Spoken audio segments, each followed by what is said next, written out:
Hello everyone, I hope आप सब healthy होंगे, हैप्पी होंगे और हमारे वीडियोस आपको कॉन्सेप्ट क्लैरिटी में हेल्प कर रहे होंगे। उसी को कंटिन्यू करते हुए हम क्रिमिनल लॉ का एक नया कॉन्सेप्ट आज समझने वाले हैं जो आईपीसी के सेक्शन 34 में फॉल करता है और भारतीय न्याय संहिता के सेक्शन 3 क्लॉज 5 में।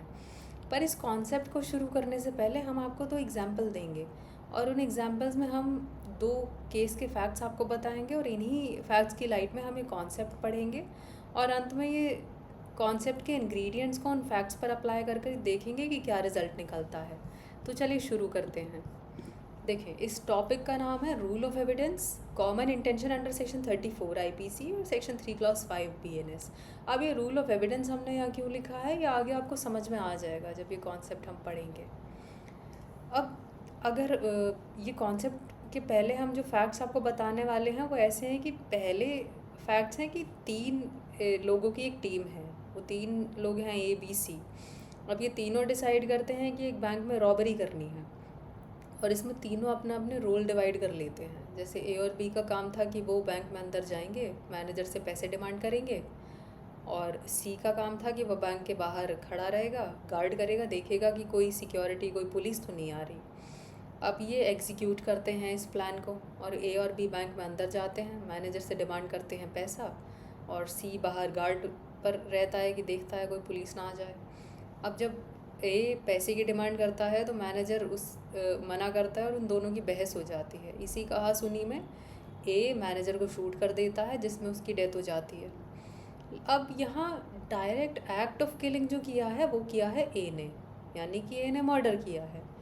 और बी और सी जिनके रोल्स कुछ और थे, लेकिन बी और सी की फिर लाइबिलिटी क्या मर्डर की भी बनेगी ए के साथ साथ, या बी और सी की लाइबिलिटी केवल उतनी बनेगी जितनी जैसे उन्होंने ये प्लान किया रॉबरी का तो वो कुछ अटेम्प्ट उन पे लग जाए, कुछ और ऑफेंस के अंडर वो बुक कर लिए जाएं और मर्डर के लिए केवल ए बुक किया जाए। क्या ऐसा होगा? तो ये आगे देखेंगे हम। अब दूसरा एग्जाम्पल है कि ए और बी दोनों एक ए और ए बी सी एक टीम है। टीम क्या, तीनों रिलेटिव हैं जिसमें सी ए और बी का नेफ्यू है। अब इन तीनों की ना एक ज़मीन है, वो ज़मीन है एक रिवर के किनारे पर, एक नदी के किनारे पर इन तीनों की ज़मीन है।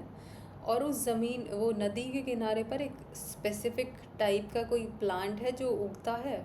अब दो लोग आते हैं, डी और ई। अब डी और ई को वो घास चाहिए होती है, वो प्लांट स्पेसिफिक, वो it is a kind of grass only, वो उनको चाहिए होता है। तो वो क्या करते हैं, उसको काटना शुरू कर देते हैं, वहाँ से उसके बंडल बना रहे होते हैं। तो इसी बीच सी आकर उनको बोलता है कि भाई ये हमारी ज़मीन है और आप इस पर ये नहीं कर सकते कि आप यहाँ से कोई घास, ये प्लांट लेकर जा रहे हैं। और जब वो उनको मना करता है तो डी और ई दोनों बहस करना शुरू कर देते हैं। अब और वो सी को मारना शुरू कर देते हैं। अब सी को जब वो मार रहे होते हैं तो सी चिल्लाकर बोलता है कि बचाओ, और उसकी आवाज़ सुनकर ए और बी आते हैं। तो ए और बी के पास अलग अलग, दोनों के पास एक एक गन होती है। तो ए आकर बचाने के लिए, उनका पर्पस था सी को बचाना, वो बचाने के चक्कर में क्या करते हैं कि ए शूट कर देता है डी को, डी पर, जिससे डी की मौत हो जाती है। और बी शूट करता है ई पर, जिससे ई को कोई ख़ास ऐसे बॉडीली हार्म तो नहीं हुआ, हल्की फुल्की उसको कोई चोट है, मरा नहीं है वो। तो अब अगर इस केस में देखा जाए तो क्या, जैसे ए ने तो मर्डर कर दिया डी का, लेकिन उनका कोई ऐसा प्लान थोड़ी ना था कि दोनों जाएंगे अपनी अपनी गन लेकर और दोनों का मर्डर कर देंगे जो भी सी को परेशान कर रहा होगा।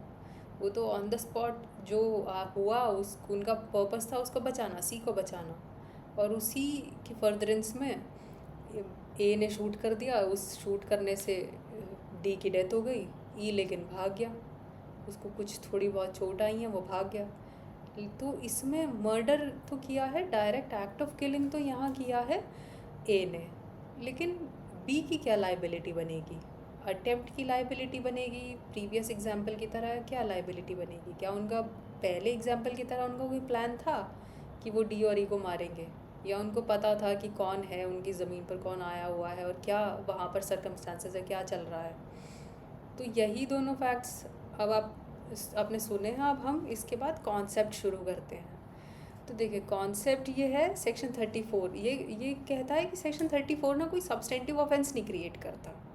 सब्सटेंटिव ऑफेंस लेकिन अब क्या है, सब्सटेंटिव ऑफेंस है कि कोई एक एक्ट है जिसको उस किसी प्रोविज़न में कोई एक्ट डिफाइन किया गया है और वो एक्ट बनता है क्राइम। जैसे मर्डर की डेफिनेशन है, मर्डर की डेफिनेशन ब्रीफली कि कोई डायरेक्ट एक्ट ऑफ किलिंग है, कोई इंटेंशन है, नॉलेज है और उस इंटेंशन नॉलेज से आपने किसी को मार दिया है, किसी की डेथ कॉज कर दी है, तो वो मर्डर बन जाएगा। और उसमें फिर उसके बाद पनिशमेंट दिया गया है। सब्सटेंटिव ऑफेंस बनता है कि एक एक्ट है जो क्राइम है और उसका पनिशमेंट है। लेकिन 34 कोई ऐसे एक्ट नहीं डिफाइन करता कि ये एक्ट आपने किया तो फिर वो क्राइम है और उसकी पनिशमेंट, कोई पनिशमेंट भी नहीं दी गई सेक्शन 34 में या 3 क्लॉज 5 BNS में। तो 34 और 3 क्लॉज 5 BNS का फिर है क्या?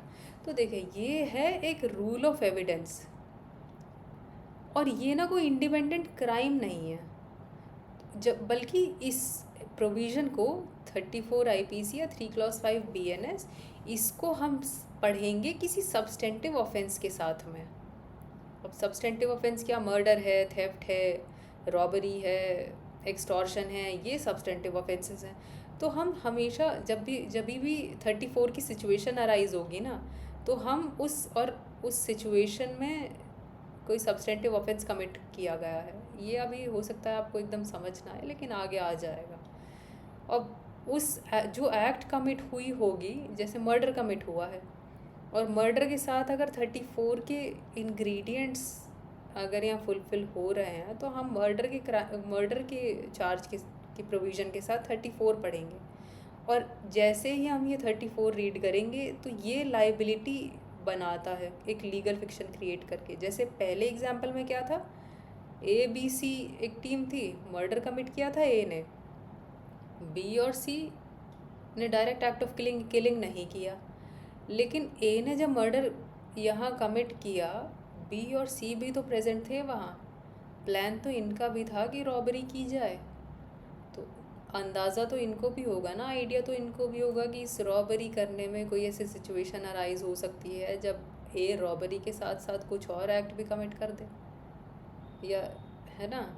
तो अब यहाँ B और तो 34 क्या करेगा ना, जब हम A ने मर्डर किया तो उस पर लगेगा मर्डर का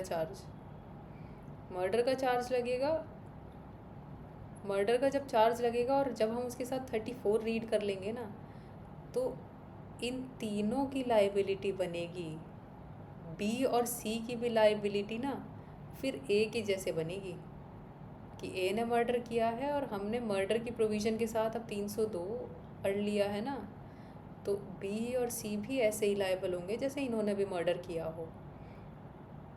तो ये है 34। तो बहुत ब्रीफ में अगर मैं बताऊँ ना तो 34 यही कहता है। 34 एक रूल ऑफ एविडेंस है और वो रूल ऑफ एविडेंस यहाँ जब रूल ऑफ एविडेंस ये यही करता है कि लाइबिलिटी एक्सटेंड कर देता है।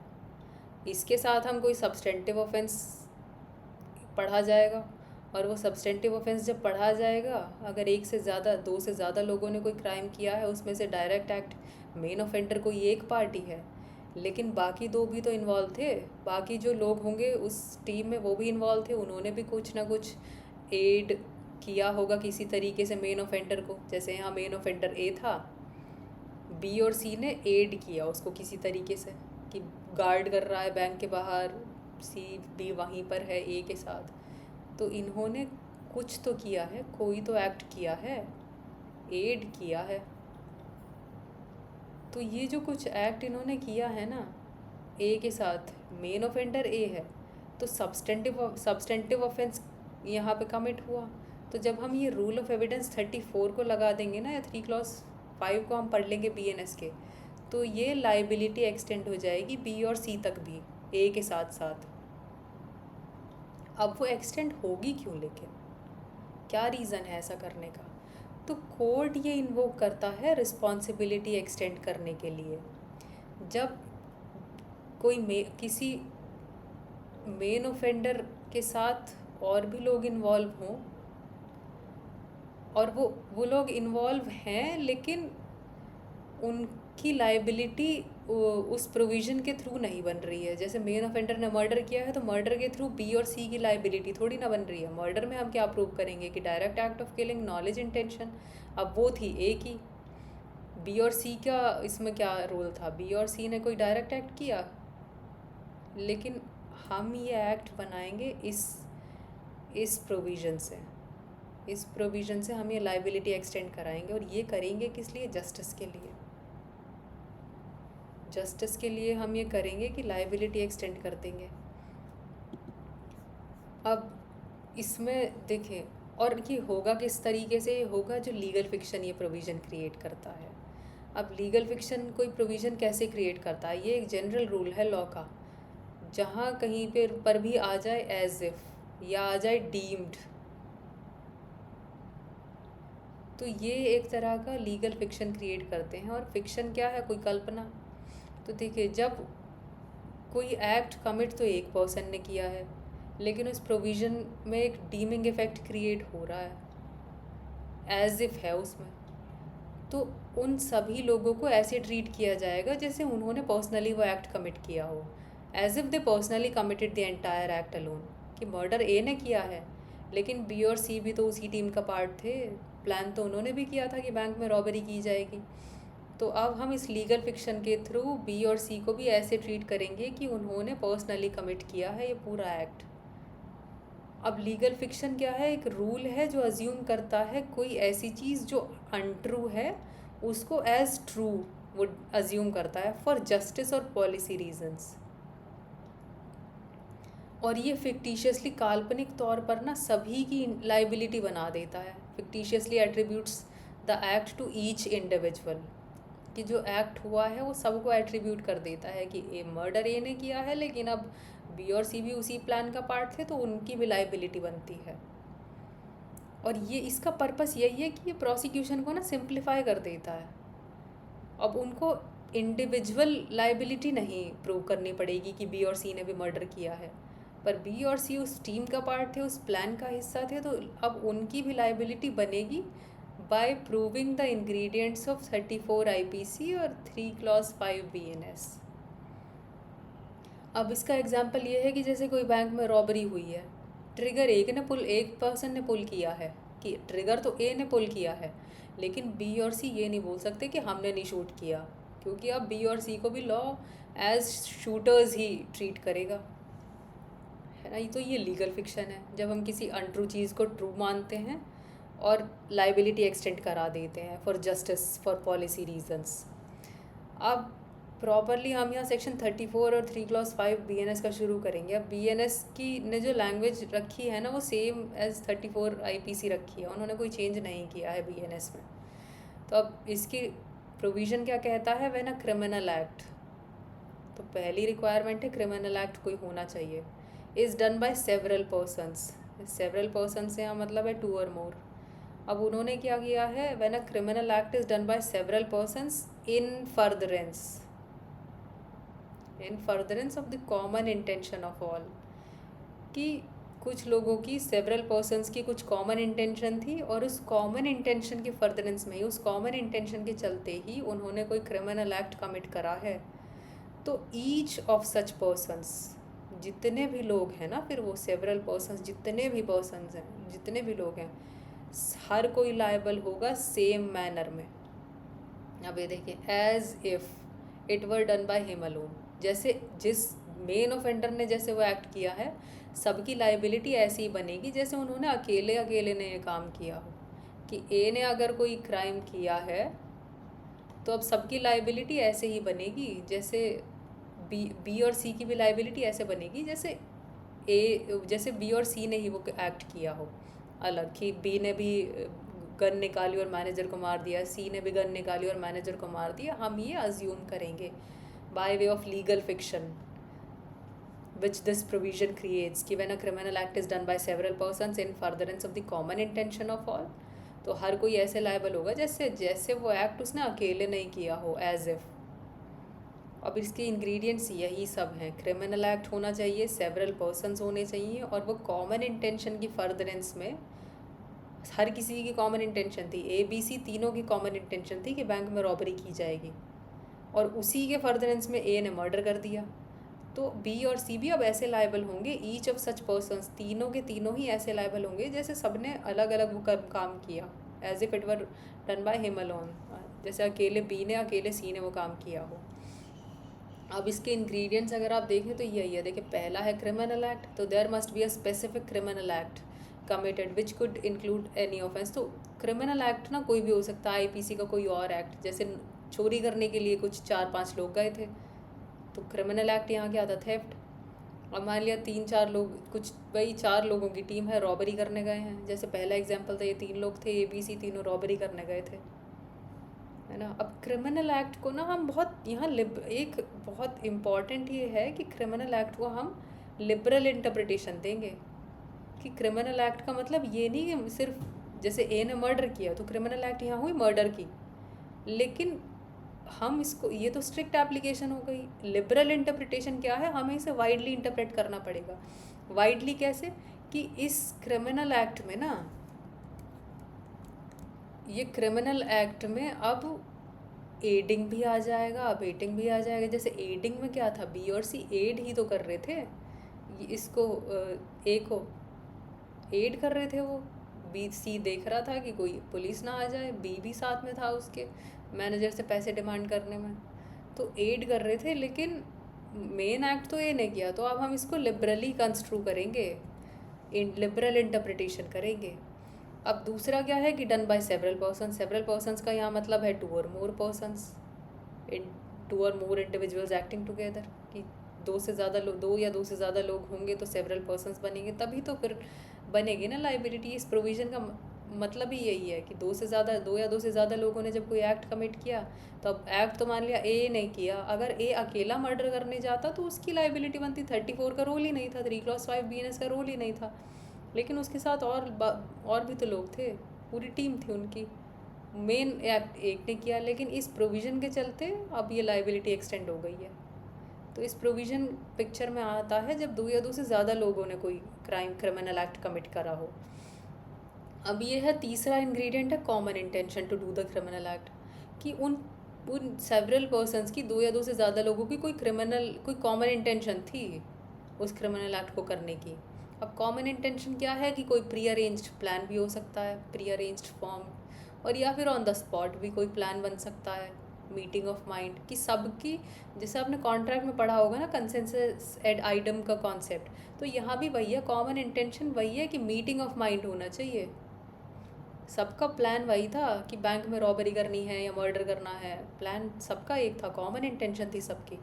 अब चौथा इसका इंग्रेडिएंट है कि criminal act done in furtherance of common intention of all, उस कॉमन इंटेंशन के फर्दरेंस में उन्होंने वो क्रिमिनल एक्ट किया है। कॉमन इंटेंशन थी बैंक में रॉबरी करेंगे, और इसी के चलते वो तीनों बैंक गए, मैनेजर से पैसे डिमांड किए, तो इन फर्दरेंस, कॉमन इंटेंशन के फर्दरेंस में ही उन्होंने वो क्रिमिनल एक्ट कमिट किया है।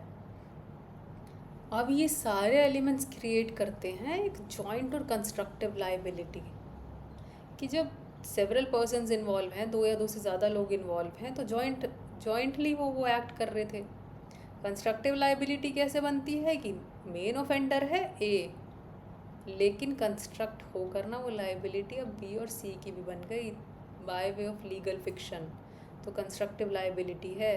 देखिए, जब हर एक मेंबर उस टीम का ऐसे अकाउंटेबल हो जैसे उसने वो एक्ट अकेले ही किया हो, तो पनिशमेंट अब सबकी बनेगी, वो एक्सटेंड हो जाती है पनिशमेंट सबके लिए, क्योंकि उनकी एक शेयर्ड एक इंटेंशन थी, कॉमन इंटेंशन थी। अब इसका ना इम्प्लीकेशन क्या है, ये कंस्ट्रक्टिव लाइबिलिटी जो ये प्रोविज़न बनाता है, कि अब इंडिविजुअली ये प्रूव नहीं करना पड़ेगा सबका इन्वॉल्वमेंट, आप कॉमन इंटेंशन प्रूव करो सबकी, और ये प्रोविज़न अब अप्लाई हो जाएगा। कॉमन इंटेंशन प्रूव करते ही सबकी लाइबिलिटी बन जाएगी। अब इसका नेक्स्ट जो है कि जो रिक्वायरमेंट है इस प्रोविज़न की, कि एक्टिव पार्टिसिपेशन। तो जब कॉमन इंटेंशन होगी और उस कॉमन इंटेंशन की फर्दरेंस में कोई टीम, कुछ लोग, सेवरल पर्सन्स एक क्राइम का वो एक्ट कमिट करने जाएंगे, तो ऐसा तो नहीं है कि वो पैसिवली वहाँ खड़े रहेंगे, एक्टिव पार्टिसिपेशन भी तो ज़रूरी है। एक्टिव पार्टिसिपेशन का मतलब है कुछ तो कर रहे होंगे, रोल्स डिवाइड करे होंगे कि एक जन क्या करेगा, बाहर कार में वेट करेगा कि जब काम हो जाएगा तो लेकर के सबको वो भाग जाएगा, वहाँ से निकल जाएगा। एक है कि बाहर गेट पर खड़ा है, देख रहा है पुलिस ना आ जाए। तो ये है एक्टिव पार्टिसिपेशन। जैसे इसमें आपने मिशन इम्पॉसिबल देखी होगी, टॉम क्रूज़ के फ़ैन अगर आप होंगे तो देखी होगी आपने मिशन इम्पॉसिबल। उसमें टॉम क्रूज़ का कैरेक्टर है ईथन हंट का। तो उसको जब भी कोई मिशन मिलता है तो ऐसा तो नहीं है ना कि वो अकेले जाता है करने के लिए, कोई एक्ट कमिट करने के लिए, कोई मिशन फुलफ़िल करने के लिए। अब जैसे उसको कोई मिशन मिला है, कोई सीडी चुरानी है उसको, और वो बहुत टेक्नोलॉजी लगा करके कोई सेफ़ हाउस ऐसे रखी हुई है, उसमें कोई ऐसे लॉकर है या कुछ भी, कोई ऐसी बिल्डिंग है जहाँ वो सेफली ऐसे प्रोटेक्ट की हुई है सीडी। उसमें वर्ल्ड की गवर्नमेंट्स के कॉन्फिडेंशियल इन्फॉर्मेशन है। अब यूएस गवर्नमेंट ने, यूएस अथॉरिटीज़ ने ईथन हंट को कहा कि भाई तुम वो सीडी चुरा करके लेके आओ, हमको जाननी है वो कॉन्फिडेंशियल इन्फॉर्मेशन क्या है बाकी दुनिया की अथॉरिटीज़ की। तो अब उसको ये मिशन मिलता है, तो ऐसा तो नहीं है वो अकेले जाता है। आपने मूवी में भी देखा होगा कि उसकी पूरी एक टीम होती है 3 या 4 लोगों की। तो अब उसके साथ मान लिया 2 लोग और हैं, और वो क्या करेंगे, वो करेंगे कि उस बिल्डिंग के जितने भी टेक्नोलॉजी, जो भी सिक्योरिटी उसमें लगी है ना, उस सबको, वो पूरे सिस्टम को, सिक्योरिटी सिस्टम को हैक करेंगे और उसको ब्रेक करेंगे। और वो सिक्योरिटी सिस्टम ब्रीच करके वो ईथन हंट को, टॉम क्रूज़ को एक्सेस दिला देंगे बिल्डिंग का। और जैसे ही उसे एक्सेस मिला वो चोरी कर लेगा। तो यहाँ पर मेन ऑफेंडर तो नहीं, बिकॉज अथॉरिटी ने बोला उसको करने को, लेकिन एग्जाम्पल के तौर पर अगर आप देखें तो मेन जो एक्ट कर रहा है सीडी चुराने का, कर रहा है ईथन हंट। लेकिन जिन लोगों ने सिक्योरिटी सिस्टम को हैक किया है, ब्रीच किया है सिक्योरिटी, ईथन को एक्सेस दिलाने के लिए, उनका भी तो रोल है। तो उनका एक्टिव पार्टिसिपेशन है कि उन्होंने सिस्टम को हैक किया, ब्रीच किया। अब जैसे ये बैंक रॉबरी वाले एग्जांपल में आप देखें, उसमें भी सी का भी एक्टिव पार्टिसिपेशन था। वो गार्ड पे था, देख रहा था पुलिस ना आ जाए। बी ए के साथ था मैनेजर से पैसे डिमांड करने में। अब वो एक्टिव पार्टिसिपेशन का मतलब ये नहीं कि जैसे बैंक में मान लिया कोई बैंक में चोरी हुई है, रॉबरी हुई है, तो बैंक में तो बहुत लोग जाते हैं अपना काम कराने के लिए। तो ऐसा तो नहीं है कि जो वहाँ बाय स्टैंडर्स थे, जो बैंक में अपना काम कराने गए थे, कस्टमर्स थे, वो सब भी लायबल हो जाएंगे इस प्रिंसिपल के थ्रू, इस प्रोविज़न के थ्रू, क्योंकि वो लोग भी वहाँ प्रेजेंट हैं। तो तो वहाँ ना केवल एक प्रेजेंस ज़रूरी नहीं है कि पैसिव ऑब्जर्वेशन। अगर ये इंग्रेडिएंट होता ना कि खाली प्रेजेंस ज़रूरी है, तो ऐसे तो जो बाय स्टैंडर्स होंगे ना वो भी लायबल हो जाएंगे। लेकिन ज़रूरी है कि एक्टिव पार्टिसिपेशन होना चाहिए। केवल प्रेजेंस से काम नहीं चलेगा, पैसिवली आपके वहाँ खड़े होने से काम नहीं चलेगा।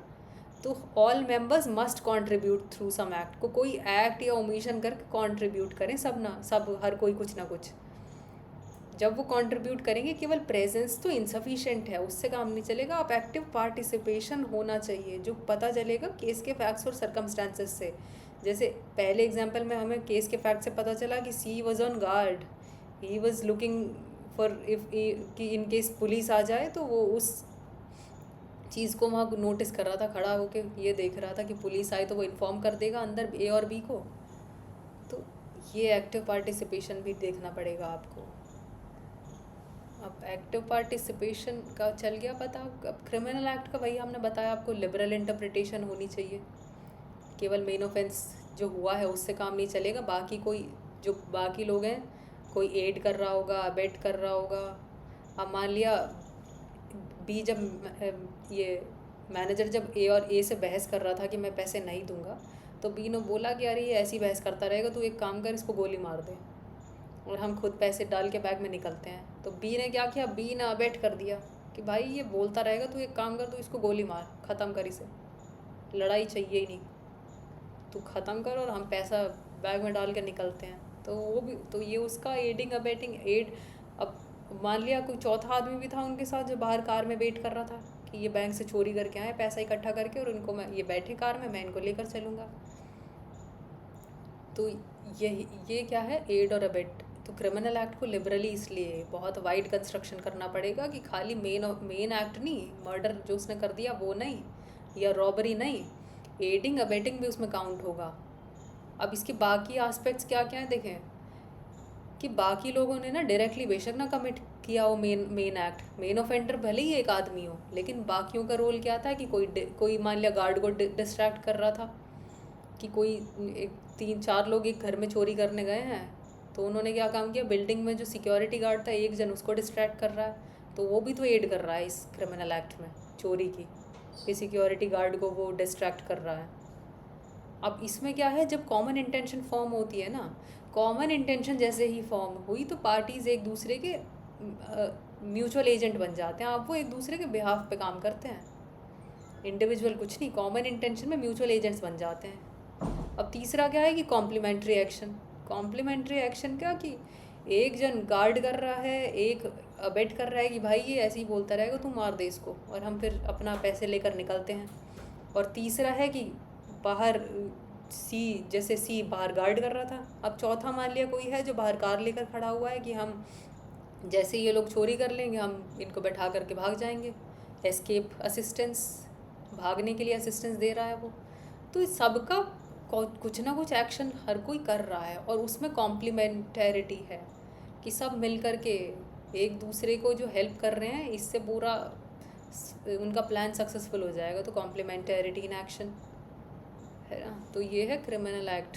लिबरली आप इसको इंटरप्रेट करेंगे, देखेंगे कि भले ही मेन ऑफेंस किसी एक पर्सन ने किया हो, लेकिन बाकी बेशक डायरेक्टली कमिट नहीं कर रहे, लेकिन एड कर रहे हैं, अबेट कर रहे हैं, भागने में हेल्प कर रहे हैं। तो कॉम्प्लीमेंट्री एक्ट है, कॉम्प्लीमेंटैरिटी है एक्शंस में उनके। अब ये जो कॉमन इंटेंशन है ना, ये या तो कोई प्री प्लान हो सकता है उनका, कि ABC ने पहले से डिसाइड कर लिया कि बैंक में रॉबरी करेंगे, या फिर ऑन द स्पॉट भी वो फॉर्म हो सकता है। अब जैसे कोई केस, जैसे आप ये एग्जांपल देखें कि सड़क पे ना लड़ाई हो रही थी, A ने B को मारना शुरू कर दिया, कोई दूसरा, ये एक दूसरा एग्जांपल है, A ने B को मारना शुरू कर दिया और बहुत मार रहा था। अब XYZ वहीं साइड में तीनों लोग खड़े हुए थे, तो उन्होंने क्या काम किया, A को ज्वाइन कर लिया B को मारने में।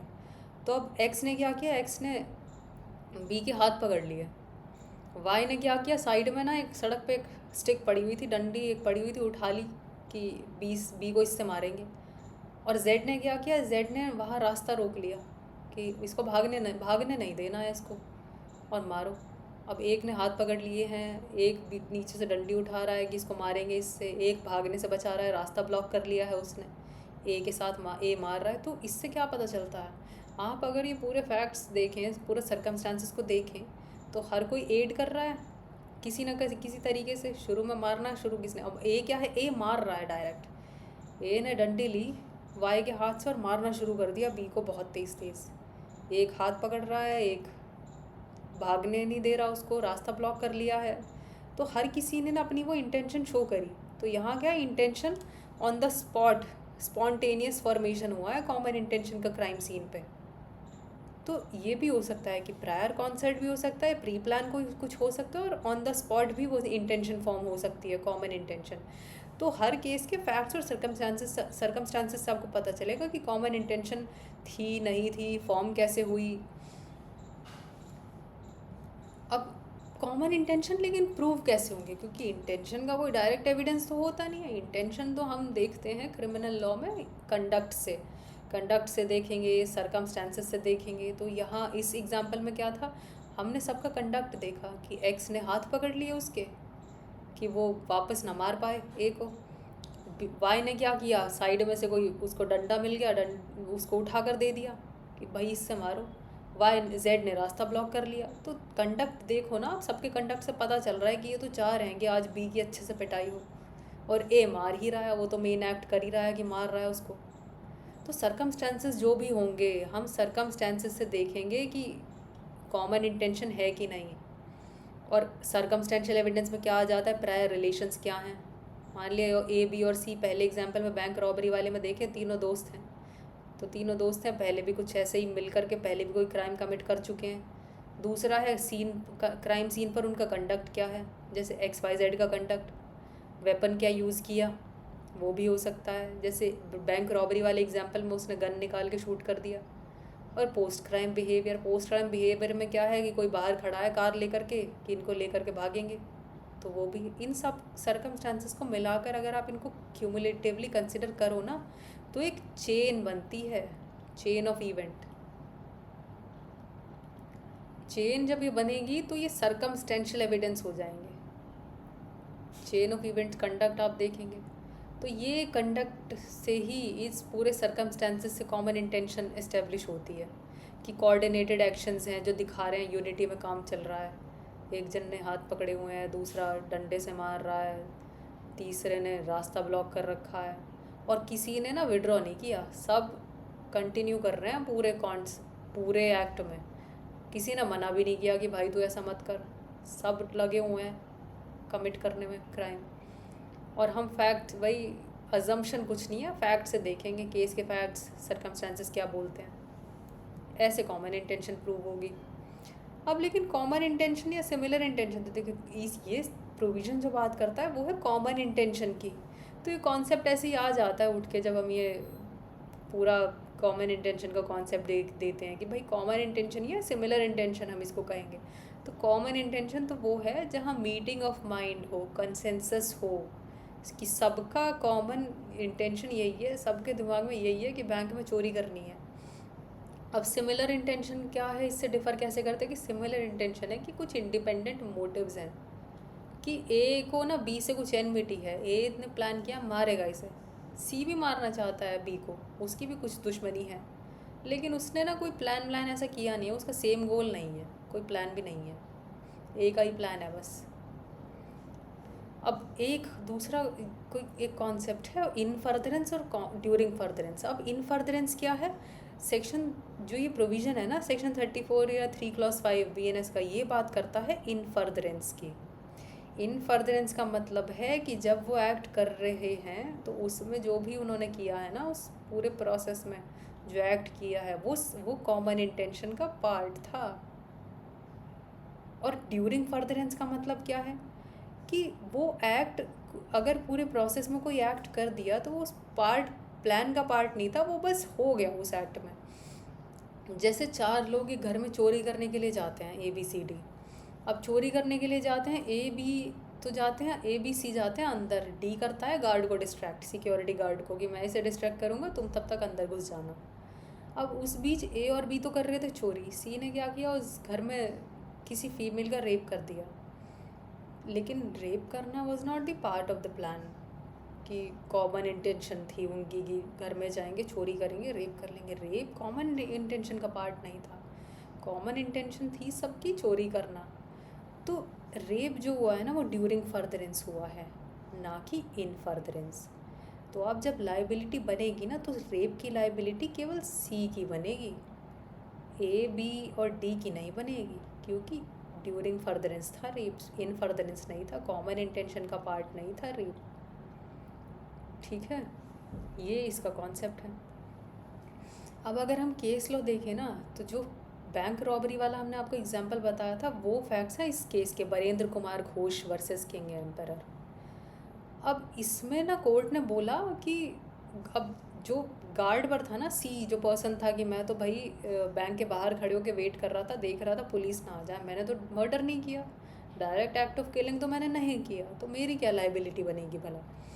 तो कोर्ट ने बोला they also serve who only stand and wait, जो बाहर खड़े होकर वेट भी कर रहे हैं ना वो भी सर्व कर रहे हैं, एक्टिव पार्टिसिपेशन आपका भी था, कॉमन इंटेंशन का पार्ट आप भी थे, C भी था, तो लाइबिलिटी तो भाई आपकी भी बनेगी, कि भले ही C ने ट्रिगर नहीं पुल किया लेकिन पार्ट ऑफ द प्लान तो था ना वो, और उसका रोल था गार्ड करना कि क्राइम कमिट हो जाए।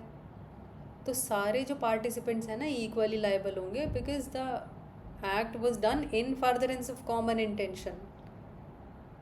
तो ये इन फर्दरेंस का कॉन्सेप्ट, कॉमन इंटेंशन, ऐसे फिर हमने इन्फर किया कि आप भी गार्ड कर रहे थे, कॉमन इंटेंशन थी आपकी, एक्टिव पार्टिसिपेशन था, और आप वेट भी कर रहे थे तो भी आप सर्व कर रहे थे क्राइम को, आप लायबल हैं तब भी। अब कोर्ट ने प्रिंसिपल्स यहाँ लेट डाउन किए कि एक्टिव पार्टिसिपेशन का मतलब ये नहीं है कि मेन एक्ट करना पड़ेगा आपको, कि मर्डर ही करना पड़ेगा, आप गार्ड भी कर रहे थे वो भी एक्टिव पार्टिसिपेशन था।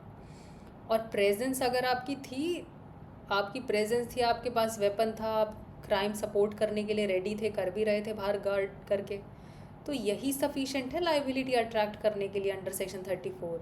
और ये इस्टेब्लिश करता है कंस्ट्रक्टिव लाइबिलिटी कि भले आपने नहीं, मेन एक्ट आपने बेशक ना किया हो, लेकिन एड तो किया ना, मेन एक्ट नहीं किया आपने, पर एड तो कर दिया, गार्ड तो कर रहे थे आप, कॉमन इंटेंशन भी थी आपकी कि बैंक में रॉबरी हो, तो आपको ये अंदाज़ा नहीं था कि उस रॉबरी में ये भी चीज़ें हो सकती हैं कि रिस्क भी होगा और रिस्क में किसी की जान भी जा सकती है, तो इसीलिए आप भी लायबल हैं। और दूसरा केस है ये महबूब शाह वर्सेस एम्पेरर का। और जो हमने आपको दूसरा एग्जाम्पल दिया था कि वो ज़मीन थी 3 लोगों की, 2 लोग आए डी और ई, वहाँ से वो कुछ प्लांट कोई घास लेने के लिए, और सी को मारना शुरू कर दिया उन्होंने। जब सी ने मना किया कि आप यहाँ से घास मत लेके जाओ, तो ए और बी आए, दोनों के पास गन थी, दोनों ने इंडिविजुअली शूट किया, जिसमें ए के शूट करने से डी की डेथ हो जाती है, लेकिन जब बी ने शूट किया तो उससे केवल ई की को कुछ माइनर इंजरीज होती हैं, डेथ नहीं होती है उसकी। तो अब बी की भी लाइबिलिटी बनेगी क्या मर्डर की? तो कोर्ट ने बोला कि कॉमन, इस केस में कॉमन इंटेंशन प्रूव नहीं हुआ था। कोर्ट ने यहाँ कॉमन इंटेंशन और सिमिलर इंटेंशन की बात करी कि कॉमन इंटेंशन के लिए ज़रूरी है प्री अरेंज्ड प्लान या कोई prior meeting of mind. On the spot भी हो सकता है, लेकिन ऑन द स्पॉट कंडक्ट से ये शो तो होना चाहिए, एस्टेब्लिश तो होना चाहिए सर्कमस्टांसिस से कि कॉमन इंटेंशन थी। अब यहाँ क्या था, उनका पर्पस था सी को बचाना। अब सी को बचाने के लिए उन्होंने आए, गन निकाली और ही उस मोमेंट में वो शूट कर दिया। अब ए की शूट करने से डी की डेथ हो गई, लेकिन कॉमन इंटेंशन यहाँ एस्टेब्लिश नहीं कर पा रहे हैं, क्योंकि प्रायर उनको उनको पता थोड़ी ना था कि ऐसे उनकी फील्ड पर, उनके लैंड पर ये कुछ कंडक्ट चल रहा है, कुछ कर रहे हैं लोग, 2 डी और ई आ करके कोई घास यहाँ से काट रहे हैं, सी उनको मना कर रहे हैं, उसको उनको इस बात का अंदाज़ा थोड़ी था। उन्होंने तो जब सी की आवाज़ सुनी कि उसको कुछ कोई हार्म कर रहा है और उसने बचाओ बचाओ चिल्लाया, तब वो लोग आए। तो प्री अरेंज्ड प्लान तो नहीं था ऑन द स्पॉट भी उनका, क्योंकि उनको पता ही नहीं था कि कौन कौन लोग इन्वॉल्व हैं, तो प्रायर ऑन द स्पॉट भी नहीं फॉर्म हुआ। वो बस आए, देखा किसी को कोई मार रहा है, गन निकाली मार दिया। लेकिन तो देखिए, ऑन द स्पॉट भी इंटेंशन फॉर्म हो सकते हैं कॉमन इंटेंशन, पर कम से कम कंडक्ट सबका और शो केस के फैक्ट से शो तो हो कि सब ने एक्ट किया एक कॉन्सर्ट में, सबका कंडक्ट ऐसे कॉमन इंटेंशन की फर्दरेंस में था, है ना। तो ये इस्टेब्लिश ही नहीं हुआ। तो इस केस से केवल केस के एविडेंस ये दिखाते हैं कि एक पर्सन ने शूट किया, लेकिन और एक ने शूट किया, किसी की डेथ हो गई, दूसरे ने शूट किया, लेकिन वो इसके लिए नहीं किया कि पहले ने किया, दोनों का कोई प्लान था। तो ये इस केस में इस्टेब्लिश किया गया। अब यहाँ कॉमन इंटेंशन और सिमिलर इंटेंशन का इसीलिए कोर्ट ने डिस्टिंक्शन बताया कि कॉमन इंटेंशन है कॉन्शियस मीटिंग ऑफ माइंड, कि फर्दरेंस में, कॉमन इंटेंशन की फर्दरेंस में कुछ उन्होंने पार्टिसिपेट किया, कुछ एक्ट किया। सिमिलर इंटेंशन है डिज़ायर, तो सेम है, जैसे डिज़ायर तो उनकी थी सी को बचाना, लेकिन इंडिविजुअली एक्ट कर रहे थे, जॉइंटली नहीं एक्ट कर रहे थे। तो इस केस में भी इंडिविजुअली ए और बी इंडिविजुअली एक्ट कर रहे थे, तो इसीलिए यहाँ पे सेक्शन 34 नहीं लगेगा। और यहाँ जो कोर्ट ने लेट डाउन किया कंस्ट्रक्टिव लाइबिलिटी का प्रिंसिपल, पर यहाँ कंस्ट्रक्टिव लाइबिलिटी थी नहीं। और ये भी कि कॉमन इंटेंशन को हम कैसे प्रूव करेंगे कि केवल रिलेशनशिप से या पार्टीज़ की प्रेजेंस से नहीं अज्यूम कर लेंगे कि कॉमन इंटेंशन है। पूरा एंटायर कंडक्ट जो था उनका, पूरे सर्कमस्टांसेस क्यूमुलेटिवली जब कंसिडर करेंगे तब कॉमन इंटेंशन एस्टेब्लिश होनी चाहिए। लेकिन इस केस में बन नहीं रही थी कॉमन इंटेंशन। दोनों आए इंडिविजुअली, उनका गोल था सी को बचाना, दोनों ने इंडिविजुअली एक्ट किया, जॉइंट लाइबिलिटी, जॉइंटली कुछ काम ही नहीं किया उन्होंने। तो ये दोनों केस में डिफरेंस है, वरेंद्र कुमार घोष में और महबूब शाह में, और ये दोनों बहुत इंपॉर्टेंट केस हैं। तो आई होप आपको ये कॉन्सेप्ट समझ आया होगा अच्छे से। आपकी कोई क्वेरीज़ हो आप कमेंट सेक्शन में पूछ सकते हैं हमसे। तो चलिए इसको यहीं ख़त्म करते हैं आज लेक्चर को। Thank you. अगर आपको ये कॉन्सेप्ट समझ आया, आपको पसंद आ रहा है कंटेंट, तो लाइक कीजिएगा, शेयर कीजिएगा, सब्सक्राइब कीजिएगा। Thank you.